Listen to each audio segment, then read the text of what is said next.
So hello everyone and welcome back to a new episode of LLRM series, and this video is all about how to become a registered nurse in UK.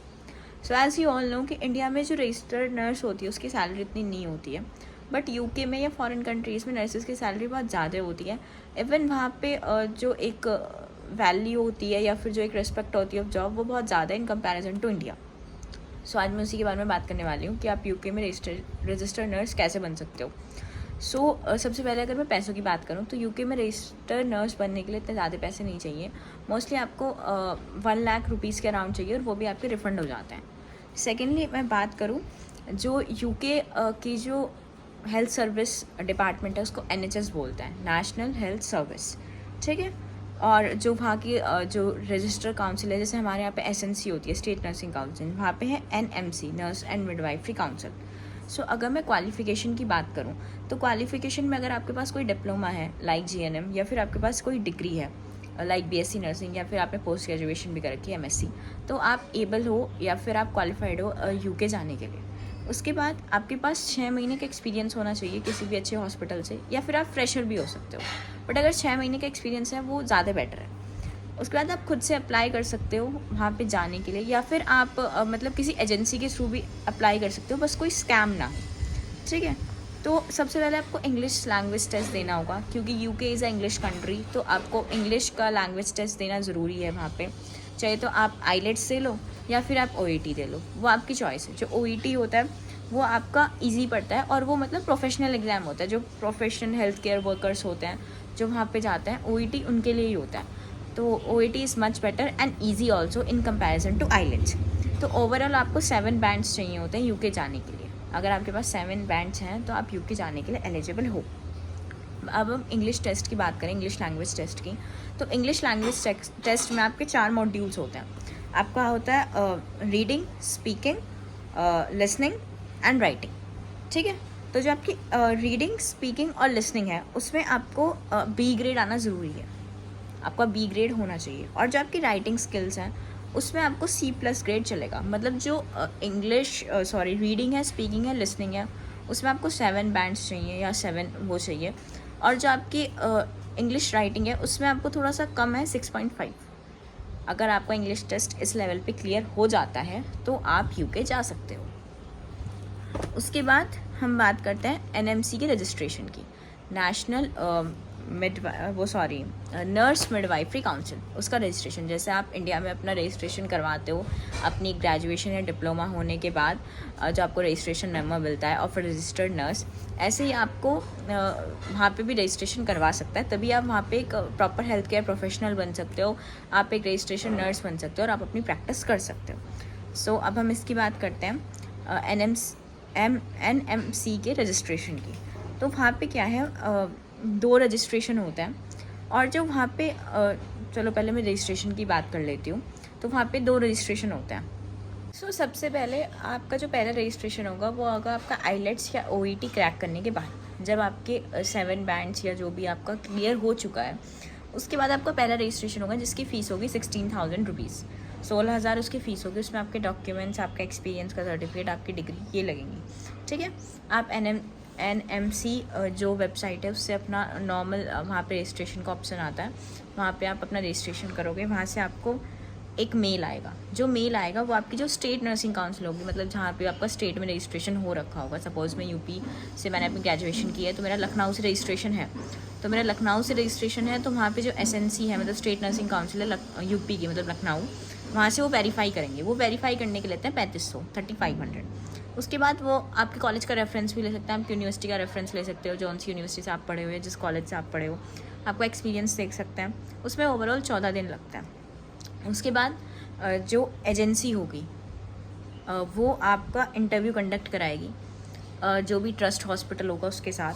ठीक है. Interview video call पे हो जाता है, online interview होगा. उसके लिए आप ईजिली नेट पे बहुत सारी वीडियोस पढ़ी है प्रिपेयर करने के लिए. बहुत कॉमन सी चीज़ें पूछते हैं वो, बाकी इजी होता है. बाकी आप किसी भी यूट्यूब से किसी भी चैनल से देख सकते हो. बहुत सारी वीडियोस पढ़ी हैं कि how to prepare for foreign interviews, UK interviews. ठीक है.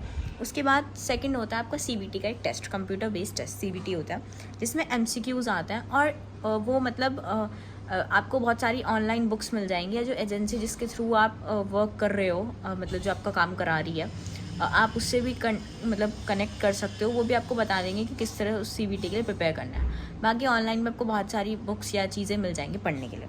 फिर उसके बाद उस CBT टेस्ट के लिए आपको पे करने होते हैं 8000 रुपीज़। आप 8000 रुपीज़ CBT के लिए पे करोगे। CBT में आपके 120 MCQ आते हैं, 120 MCQ, और 4 घंटे का वो एग्ज़ाम होता है। ठीक है, ईजी पेपर आता है, ज़्यादा टफ नहीं आता है। ठीक है, उसका जो आपका रिजल्ट होता है वो 2 दिन के अंदर आता है, 24 से 48 घंटे के अंदर आपका रिजल्ट आउट हो जाएगा। उसके बाद होता है आपका NMC का सेकेंड रजिस्ट्रेशन। पहला रजिस्ट्रेशन तो आपका IELTS OET के बाद में इंटरव्यू वाला हो गया, फिर वो SNC से वेरीफाई वगैरह होगा। फिर आपको आएगा दूसरा रजिस्ट्रेशन CBT के बाद, वो भी आपका 16,000 में ही होगा, दूसरा रजिस्ट्रेशन होगा। उसके बाद आपका मेडिकल टेस्ट होगा, आपकी प्रॉपर मेडिकल टेस्ट होता है, आप एग्जामिनेशन। उसके बाद आपका एक पुलिस क्लियरेंस सर्टिफिकेट होता है, PCC, ठीक है, कि आपके ऊपर कोई क्रिमिनल रिकॉर्ड नहीं है। ठीक है, उसके बाद आपका प्रूफ ऑफ एड्रेस, जो आपके पासपोर्ट में भी यूज़ होता है, प्रूफ ऑफ एड्रेस, आपका हेल्थ क्लैरिफिकेशन, हेल्थ सर्टिफिकेट। उसके बाद आप एलिजिबल हो जाते हैं UK जाने के लिए, स्टाफ नर्स बनने के लिए, वहाँ पे प्रॉपर रजिस्टर्ड नर्स बनने के लिए, प्रैक्टिस करने के लिए। फिर आपको 60 डेज़ का वेट करना होता है, थोड़ा पेशेंस रखना पड़ता है, 60 डेज़ का वेट करना होता है। फिर आपको वहाँ से मिलता है डिसीजन लेटर, DL मिलता है, डिसीजन लेटर। ठीक है, और वो डिसीजन लेटर आपको मिलता है। उसके बाद आपको 3 ईयर्स के लिए वहाँ पे आपको परमिशन मिल जाती है वहाँ पे वर्क करने के लिए। और 3 ईयर्स के बाद जब आप 3 ईयर्स वहाँ पे वर्क करते हो, तो जो आपका वहाँ पे मतलब जो आपका वीज़ा होता है, और जो मतलब चाहे तो वो आपकी जिस एजेंसी से आपने कांटेक्ट किया है वो आपको रेडी करवा के देगी, या फिर जो ट्रस्ट हॉस्पिटल होता है वैसे वही रेडी करता है। मोस्टली जो जिस हॉस्पिटल में आप यू को ना ज्वाइन, वही आपका वीज़ा प्रिपेयर करके देता है। तो वो आपको 3 साल का कोई डिसीजन लेटर मिल जाएगा। उसके बाद आप वही आपका जो वीज़ा होगा वो आपको रेडी करके देगा। फिर आप वहाँ पे जाके ज्वाइन कर सकते हो। आप अपने वीज़े के साथ आप जो एक फैमिली वीज़ा यूज़ होता है कि आपके कोई चिल्ड्रन है, आपका स्पाउस है, फैमिली, आप उसको भी ले जा सकते हो। एंड वहाँ पे 3 साल प्रैक्टिस करने के बाद वो रिन्यू भी हो जाता है, वापस आपको रिन्यू हो जाता है, और आपको कुछ टाइम बाद वहाँ का मतलब जो परमानेंट रेजिडेंस होता है, PR, वो भी मिल जाता है। सो ये पूरा प्रोसेस था UK में नर्स जो है रजिस्टर्ड नर्स बनने के लिए। एक तो पैसे ज़्यादा नहीं लगते हैं, आपका 1 लाख मुश्किल से लगता है, और वो भी रिफ़ंड हो जाते हैं। ऊपर से जिस एजेंसी से आप कांटेक्ट करते हो, एजेंसी का तो थोड़ा फिर भी ऐसा रहता है, एजेंसी स्कैम ना हो या ज़्यादा पैसे ना ले लें। नहीं तो जो ट्रस्ट हॉस्पिटल होता है ना, वही आपको वीज़ा वगैरह प्रिपेयर करके देखते हैं, सारी चीज़ें, आपका फ़्लाइट वगैरह का भी, एंड बहुत हेल्प करता है। तो UK में आपको जो सैलरी मिलती है एज अ नर्स स्टार्टिंग में, वो आपको इंडियन रुपीज़ के हिसाब से आपको 25 लाख एक साल के मिलते हैं, 25 से 26 लाख एक साल के, अगर आप बिल्कुल फ्रेशर जाते हो स्टार्टिंग में। और UK के उसके हिसाब से 25650 पाउंड्स। ठीक है, इंडियन में वो 25 से 26 लाख बैठता है। ठीक है, एक साल के। और फिर आपकी सैलरी में इंक्रीमेंट होता रहता है, और काफ़ी अच्छा वहाँ पे सब चीज़ें बहुत सही हैं।